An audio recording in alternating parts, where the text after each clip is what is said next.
ഈ വിഷ്ണു നമ്മുടെ കട്ടപ്പനയിലെ ഋതിക് റോഷൻ എന്ന് പറയുന്ന പടത്തിൽ ധർമ്മജന്റെ കഥാപാത്രവും വിഷ്ണുവിന്റെ കഥാപാത്രവും കൂടി ഇരുന്ന് കുടിക്കുമ്പോൾ ധർമ്മജൻ ഇത് വെച്ചിട്ട് ലിവർ സിറോസിന്റെ ഗുളിക പൊട്ടിച്ചിട്ട് തിന്നുന്ന ഒരു വിറ്റ് ഉണ്ടായിരുന്നു. ആ വിറ്റ് എവിടെ നിന്നാണ് കിട്ടിയത്? അത് നല്ലൊരു ആശയമാണ്. കാരണം കുടിക്കുന്നതിന്റെ കൂട്ടത്തിൽ ലിവർ സിറോസിന്റെ ഗുളിക പൊടിച്ച് തിന്ന ദോഷവുമില്ല, ആരോഗ്യം കിട്ടും. അത് ബിബിന്റെ ഒക്കെ സ്കിറ്റിൽ വേണ്ടിയിട്ട് എഴുതിയിരുന്ന ഒരു സാധനമാണ്. അതെടുത്ത് ഞങ്ങൾ സിനിമയിലേക്ക് വെച്ചതാ. എന്നാലും ഇത് കഴിക്കേണ്ടി വരും. അപ്പൊ പിന്നെ ടച്ചിങ്സ് ആയിട്ട് ഇപ്പോഴേ കഴിച്ചു കഴിഞ്ഞാൽ കുഴപ്പമില്ല എന്ന് പറഞ്ഞിട്ട് കുറച്ച് നാളുകൾക്ക് മുമ്പ് വള്ളംകളിയുടെ പ്രോഗ്രാം നടക്കുകയാണ്. അപ്പോൾ നാദൃഷിക്കയുടെ ഗാനമേളയാണ് അവിടെ നടക്കുന്നത്. നാദൃഷിക്കയുടെ ഗാനമേള നടക്കുമ്പം APJ അബ്ദുൽ കലാം സാറാണ് അതിന് ഗസ്റ്റ് ആയിട്ട് വരുന്നത്. അപ്പം ഈ സ്റ്റേജിൽ അന്ന് നമ്മൾ റിയാലിറ്റി ഷോയിലൊക്കെ പൊട്ടുന്ന പടക്കം, കളർ പേപ്പറുകൾ പറന്നു വരിക, അങ്ങനത്തെ ഒരു പരിപാടി ഉണ്ടല്ലോ. അത് ചെയ്യുന്നത് സുധൻ എന്നും പറഞ്ഞ ഒരാളാണ്. ഈ സുധൻ അന്നത്തെ ദിവസം സുധൻ വന്നില്ല. അപ്പോൾ നാദൃഷിക്ക് ഭയങ്കര ദേഷ്യപ്പെട്ടു. നാദൃഷിക്ക് പറയുന്നത് എന്ത് കഷ്ടമാണിത്, ഇതിങ്ങനെ ശരിയാവില്ല, അവൻ കൃത്യമായിട്ട് അല്ലാത്ത എല്ലാ ഉത്സവപ്പറമ്പിലും വരും, ഇതുപോലെ വള്ളംകളിയുടെ പോലത്തെ ഒരു പ്രസ്റ്റീജ് സ്റ്റേജിൽ ഇവനെ കാണാത്തത് കാരണം വലിയ സങ്കടമാണ്, ഇവനെ ഇനി മേലെ ഈ പരിപാടിക്ക് വിളിക്കരുത്, ഇങ്ങനെ ഉത്തരവാദിത്വം ഇല്ലാത്തവരെ വിളിക്കാൻ പാടില്ല എന്നൊക്കെ പറഞ്ഞ് നാദൃഷിക്ക് ഭയങ്കരമായിട്ട് ദേഷ്യപ്പെടുന്നു. എന്തായാലും അന്നത്തെ ദിവസം സ്റ്റേജിൽ കളർ പേപ്പറും ഇല്ല, തീപ്പൊരിയും ഇല്ല, ഒന്നുമില്ല. സുധൻ മിസ്സിംഗ് ആണ്. സുധൻ മിസ്സിംഗ് ആയി കഴിഞ്ഞിട്ട് പിറ്റേ ദിവസം സുധൻ്റെ വീട്ടിൽ നിന്ന് അന്വേഷണം വന്നു. സുധൻ ചേട്ടനെ കണ്ടില്ല, വീട്ടിൽ വന്നില്ല എന്നും പറഞ്ഞ് അന്വേഷണമായി. ഞങ്ങളും പല രീതിയിൽ അന്വേഷിച്ചു, പുള്ളിനെ കാണാനില്ല, എവിടെ പോയി എന്നൊരു പിടുത്തമില്ല. ഒരു 10 ദിവസം കഴിഞ്ഞപ്പം ചെറിയ താടിയൊക്കെ ആയിട്ട് സുധൻ നാട്ടിൽ പ്രത്യക്ഷപ്പെട്ടു. സുധൻ നീ എവിടെ ആയിരുന്നു എന്ന് ചോദിച്ചാൽ ആരോടും ഒരു ഉത്തരവും പറയുന്നില്ല, ഒരക്ഷരം മിണ്ടുന്നുമില്ല, കാര്യമില്ല. അവസാനം അന്വേഷിച്ചപ്പോഴാണ് ഞങ്ങൾ കാര്യം അറിഞ്ഞത്. ഈ APJ അബ്ദുൽ കലാം വരുന്നത് കാരണം അവിടെ ഈ ഇൻ്റലിജൻസുകാർ ഇറങ്ങിയിട്ടുണ്ടായിരുന്നു, ഒരു സെക്യൂരിറ്റി ഓഫീസർമാർ ഇറങ്ങിയിട്ടുണ്ടായിരുന്നു. അതിലൊരാൾ ഈ സുധനെ പിടിച്ചു നിർത്തിയിട്ട് എവിടെ പോകാമെന്ന് ചോദിച്ചപ്പോൾ സ്റ്റേജ് ചൂണ്ടിക്കാണിച്ചിട്ട് കൈകൊണ്ട് ഇങ്ങനെ പൊട്ടുന്ന ആക്ഷൻ കാണിച്ചു, ഈ പിരിക്കുന്ന സാധനങ്ങളൊക്കെ വെച്ചിട്ട്. സുധനെ നേരെ ആലപ്പുഴ പോലീസ് സ്റ്റേഷൻ പോലും അറിയാതെ ഡൽഹിയിൽ കൊണ്ടുപോയിട്ട് മറ്റേ കറണ്ടിൻ്റെ കണക്ഷൻ കൊടുത്ത് ഐസ് കെട്ടെ കിടത്തി ചോദ്യം ചെയ്തിട്ട് ഇവൻ്റെ പേരൊരു ലിസ്റ്റ് കയറി. പിന്നെ കേന്ദ്രത്തിൽ നിന്ന് ആര് കേരളത്തിൽ വന്നാലും സുധനെ പിടിച്ച് ജയിലിലിട്ടിട്ട് അവരിങ്ങോട്ട് വരുള്ളൂ എന്നുള്ള അവസ്ഥയായി കാലാകാലങ്ങളോളം. പണ്ട് ഞങ്ങൾ അമേരിക്കയിൽ ഒരു ഷോയ്ക്ക് പോയിട്ടുണ്ട്. ഞങ്ങൾ ഒന്നിച്ചൊരു ഷോയ്ക്ക് പോയിട്ടുണ്ട്. അപ്പോൾ അവിടെ ഷോപ്പിങ്ങിന് പോയപ്പോൾ രമേശ് ചേട്ടനെ എല്ലായിടത്തും നേരത്തെ പോയി പരിചയമുള്ളതുകൊണ്ട് എടാ എൻ്റെ കൂടെ വാ, ഞാൻ കൊണ്ടുപോകാന്നൊക്കെ പറഞ്ഞു ഇതിലൊക്കെ കൊണ്ടുപോകട്ടോ. അപ്പോൾ പുള്ളി പല പല സാധനങ്ങൾ മേടിക്കുന്നു. അപ്പോൾ ആര്യ ഉണ്ട്, നാദർഷൊക്കെ ഉണ്ട്, ജയറാമേട്ടനുണ്ട്, കാളിദാസ് ഉണ്ട്, ഞാനും ബിബിനും ഒക്കെ ഉണ്ട്. അപ്പോൾ പുള്ളി ഭയങ്കരമായ ഷോപ്പിംഗ്, പല പല സാധനങ്ങൾ മേടിച്ചിട്ടുണ്ട് എല്ലാവരും. അപ്പോൾ ഞാനൊക്കെ വെറുതെ വിൻഡോ ഷോപ്പിംഗ് കേട്ടോ, നടന്ന് കാണലേ ഉള്ളൂ. രമേശ് ചേട്ടൻ മേടിച്ച ഐറ്റംസ് ഇങ്ങനെ ഓരോന്ന് പറഞ്ഞപ്പോഴത്തേക്ക് ഒരു ബാഗ് കാണിച്ച് വൈഫിന് മേടിച്ചാന്ന് പറഞ്ഞേ, ഗോൾഡൻ കളർ പോലത്തെ ഒരു ബാഗ് ഉറക്കല്ലേ. അത് പറഞ്ഞേ അപ്പം എല്ലാവരും കളിയാക്കി. പിന്നെ ഈ കളർ ബാഗുമായിട്ട് ചെന്ന സൗമ്യ ഓടിക്കും എന്നൊക്കെ പറഞ്ഞപ്പോഴത്തേക്കും പുള്ളി എൻ്റെ വൈഫിൻ്റെ ടേസ്റ്റ് എനിക്കറിയാം എന്ന് പറഞ്ഞ് പുള്ളി അതായിട്ട് പോവുകയും ചെയ്ത്. കുറച്ച് നാൾ കഴിഞ്ഞ് ഷോ ഒക്കെ കഴിഞ്ഞ് ഞങ്ങൾ വന്നു. അത് കഴിഞ്ഞ് പിന്നെ രമേശൻ്റെ വീട്ടിൽ ചെന്ന് കഴിഞ്ഞപ്പോഴത്തേക്കും ഉച്ചയ്ക്ക് ജോലിയും കഴിഞ്ഞ് ആ വീട്ടിലെ ചേച്ചി പോണ്. അപ്പോൾ ഈ ബാഗ് ആ ചേച്ചിയുടെ തോളത്ത് എടുക്കാട്ടോ, ആ ജോലിക്കാരി ചേച്ചിയുടെ. ചേട്ടന് വൈഫിൻ്റെ ടേസ്റ്റ് അറിയാതാണോ പറഞ്ഞത്? ഇല്ല, സൗമ്യ ചേച്ചി ഇതെടുത്ത് എറിഞ്ഞ് ഇതെടുത്ത് കളറായിരിക്കും വേണ്ട. വിഷ്ണു നമുക്ക് എല്ലാവർക്കും വളർന്നു വരുന്ന കലാകാരന്മാർക്കൊരു മാതൃകയാണ്. എന്നാൽ വിഷ്ണുവിന് മാതൃകയായിട്ട് ഒരാളായിരിക്കില്ല, ഒരുപാട് പേരുണ്ടായിരിക്കും. അതിലിപ്പം എടുത്ത് പറയാൻ ആഗ്രഹിക്കുന്ന അല്ലെങ്കിൽ ഒരു ഇൻസിഡൻറ്റോ എന്തെങ്കിലും നമ്മളോട് ഷെയർ ചെയ്യാൻ ആഗ്രഹിക്കുന്നുണ്ടെങ്കിൽ ഒന്ന് പറയാമോ? മുളകുകാട് ഒരു അമ്പലത്തിൽ 1 മാൻ ഷോയ്ക്ക് എന്നേക്കാം. അപ്പോൾ അന്ന് ഞാൻ തന്നെ കാസറ്റിൽ റെക്കോർഡ് ചെയ്ത് 4-5 പാട്ടുകൾ വെച്ചിട്ടുണ്ട്. ചിത്രഗീതം കളിക്കാൻ ഞാൻ തന്നെ മറ്റേ കാർത്തികയുടെ ഇത് ചെയ്യും, ഷോളൊക്കെ ഇട്ടിട്ട് എന്നിട്ട് കോള് വരുന്നത് അറ്റൻഡ് ചെയ്യണ, ഏത് പാട്ടാണ് വേണ്ടത് ഇത് പറയും. എന്നിട്ട് നേരെ ആണല്ലേ ഇന്ന പാട്ട്, അത് ബാക്കി കൗണ്ടർ റെക്കോർഡ് ചെയ്ത് വെച്ചേക്കാം. അത് അതിനനുസരിച്ച് പാട്ട് വരുമ്പോൾ ഞാൻ ഓടി സൈഡിൽ പോയിട്ട് മ്യൂസിക് തുടങ്ങുമ്പോഴേക്കും അടുത്ത കോസ്റ്റ്യൂമിൽ വന്ന് കയറി ഇത് അടുത്ത ഡാൻസ് ചെയ്യും. വീണ്ടും മറ്റേ കാർത്തികയുടെ ഇതിങ്ങനെ ഇത് ഒറ്റയ്ക്കാണ് ചെയ്തുകൊണ്ടിരുന്നത്. അപ്പോൾ നല്ല ചെയ്ത് നല്ല എക്സ്പീരിയൻസ് ആയി നല്ല സ്മൂത്തായിട്ട് ഇത് ചെയ്യണം. അപ്പോൾ മുളവുകാട് ഒരു അമ്പലത്തിൽ ചെയ്യാൻ നേരത്ത് ചാനലിൽ മാത്രം കണ്ടു പരിചയമുള്ള ഒരു ചേട്ടൻ, പുള്ളി നാട്ടുകാരുടെ ഇടയിൽ നിന്ന് കുറേ നോട്ടുകളൊക്കെ പെറുക്കി കളക്ട് ചെയ്തുകൊണ്ട് വന്ന് ഒരു മാലയാക്കി കോർത്ത് എനിക്ക് കൊണ്ടുവന്ന് സ്റ്റേജിൽ വന്നിട്ട് ആ പയ്യൻ ചെയ്ത് ഗംഭീര പെർഫോമൻസ് ആയിരുന്നു, മറ്റാണ് മറിച്ചാന്ന് പറഞ്ഞിട്ട് ആ ചേട്ടൻ്റെ പേരാണ് ധർമ്മജൻ ബോൾഗാട്ടി. അപ്പോൾ എനിക്ക് ആദ്യമായിട്ട് നോട്ടുമാല ഇട്ട് തന്ന ആളാണ് ധർമ്മേട്ടൻ.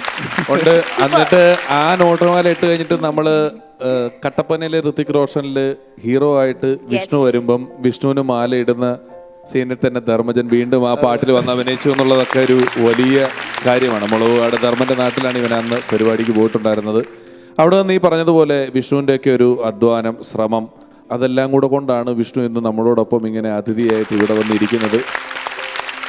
വളരെ റീസെൻ്റ് ആയിട്ട് വിഷ്ണുവിൻ്റെ മറ്റൊരു സന്തോഷ വാർത്ത കൂടി ഞങ്ങൾ എല്ലാവരും അറിഞ്ഞു. അതായത് തിരക്കഥാ രചനയ്ക്ക് ശേഷം അഭിനയത്തിന് ശേഷം ഇപ്പോഴത്തെ സംവിധാന രംഗത്ത് കൂടി കടന്നിരിക്കുകയാണ്. പുതിയൊരു ഡിറക്ടോറിയൽ വെഞ്ചർ അത് അനൗൺസ് ചെയ്തു.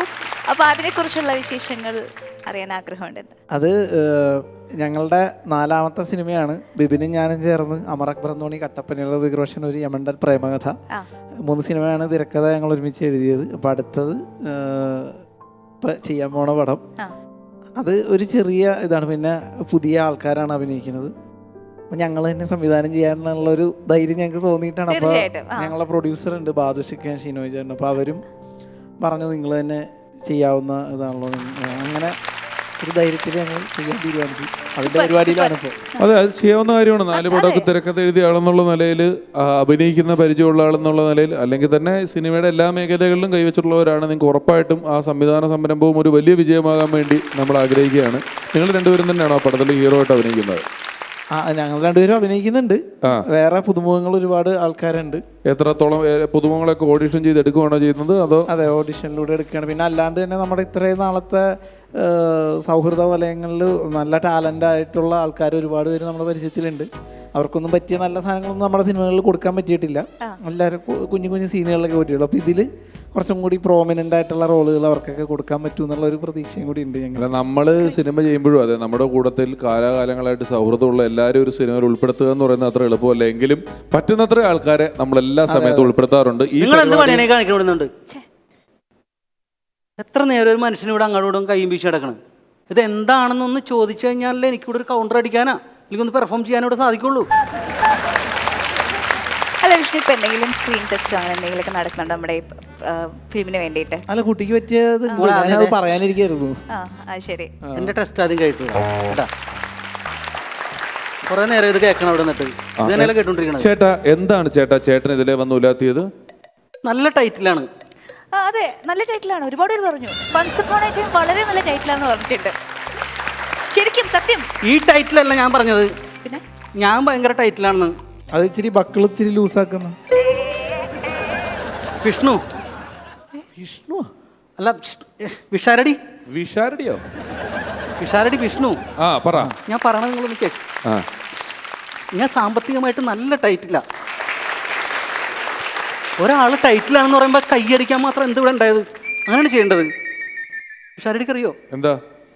നിങ്ങളുടെ ഫാമിലി ആയിട്ട് അപ്പനപ്പന്മാരായിട്ട് സാമ്പത്തിക മാന്ദ്യമുള്ളവരാ. എനിക്ക് സ്വന്തമായിട്ട് നാട്ടിൽ ഒരു ജോലി എടുക്കാനുള്ള അവസ്ഥയില്ല. എനിക്കറിയില്ല ഒരു പണി. അതറിയാവുന്നത് പാട്ടും ഈ ഡാൻസും ഇതൊക്കെ ഉള്ളു. അതിവിടെ അവസരം തന്നൂല്ല നിങ്ങൾ. അത് ഈ അറിയാത്ത സാധനങ്ങൾ അറിയൂന്ന് വിചാരിക്കുന്നതാണ് നിങ്ങളുടെ ഏറ്റവും വലിയ ഒരു പ്രശ്നമായിട്ട് എനിക്ക് തോന്നുന്നത്. നിങ്ങൾ എന്തെങ്കിലും ഒരു ലോണൊക്കെ എടുത്തൊരു ബിസിനസ് തുടങ്ങുന്നതിനെ പറ്റി ആലോചിക്കും. എന്ത് ലോൺ എടുക്കും? ഞാൻ എന്തും പറഞ്ഞ ലോൺ എടുക്കാൻ എന്തെല്ലാം ലോണുകൾ ഗവൺമെന്റ് കൊടുക്കുന്നുണ്ട് അല്ലേ? നിങ്ങൾക്ക് ഇപ്പോൾ ഒന്നുമില്ലെങ്കിൽ വെറുതെ ഒരു ലോൺ എടുത്തൊരു പശുവിനെ വളർത്തിയപ്പോലും പൈസ കിട്ടുമല്ലോ. പശുവിന്റെ കാര്യം കർഷകൻ പശുവിന്റെ കാര്യം മാത്രം പിഷാരായിട്ട് സംസാരിക്കാൻ തന്നോട് അറിയാമോ? ഞാൻ പശുവിനെ വളർത്തിയ ആളാ. എന്നിട്ട് അനുഭവം ഉണ്ട് എനിക്ക്. വിഷ്ണു കേൾക്കണം. ഞാൻ ഒരിക്കൽ ഒരു പശു കുഞ്ഞിനെ മേടിച്ച് ഒരു ക്ലാവനെ വീട്ടിൽ മേടിച്ച് വളർത്തി. നല്ല രീതിയിൽ വളർന്ന നല്ല തക്കിടി മുടനായിട്ട് വളർന്നാട് വന്നു. വളർത്തി നല്ല പൊന്നു പോലെ വളർത്തിക്കൊന്ന് വലുതാക്കി കഴിഞ്ഞപ്പോൾ ഒരു ദിവസം മോളെ ഈ പശു കയറും പൊട്ടിച്ചൊരു ഒറ്റ ഓട്ടമാണ്. എനിക്ക് വിടാൻ പറ്റുമോ വിഷ്ണു? നമ്മൾ ഹോമനിച്ച് വളർത്തുന്ന പശു അല്ലേ? ഞാൻ പുറകാണ്ട് ഓടി വെച്ചു പിടിച്ചില്ല. ഇത് ഓട്ടം. ഇത് ഓടി നമ്മുടെ ഇടുക്കി കഴിഞ്ഞിട്ട് കമ്പം തേനി വഴി ഓടേണ്ട സാധനം പിടിച്ചെടുക്കാൻ പറ്റണില്ല. ഞാൻ പുറകെ ഓടി പൊന്നുപോലെ വളർത്തണേന്ന് ഓർക്കണം കേട്ടാ. ഓടി ഇത് തമിഴ്നാട്ടിൽ ചെന്ന് തമിഴ്നാട്ടിലിട്ട് ഞാൻ ഈ പശുവിനെ പിടിച്ച്. പിന്നെ അങ്ങോട്ട് ഓടി പോയിട്ട് പശുവിനെ കൊണ്ട് തിരിച്ച് ഇങ്ങോട്ട് ഓടിപ്പോരാൻ പറ്റൂല. അതിന്റെ പേരിൽ ഒരാപ്പയും വിളിച്ച് ഞാനിങ്ങോട്ട് പോന്നു. പശുവിനെ കൊണ്ടുവന്നില്ല. പശുവിനെ എനിക്ക് കൂടെ ആപ്പയ്ക്ക് ഇങ്ങോട്ട് വരാൻ പറ്റില്ലോ എന്ന് വെച്ച് പൈസ വേണ്ടേ? ഈ പശുവിനെ ഞാനവിടെ വിറ്റിട്ട് ഞാൻ ആപ്പക്കേട് പോന്നു. ചേട്ടൻ ഇവിടെ നിന്ന് ഓടി തമിഴ്നാട്ടിൽ പോയി പശുവിനെ പിടിച്ച് വിറ്റിട്ട് ആപ്പേക്ക് വന്നു.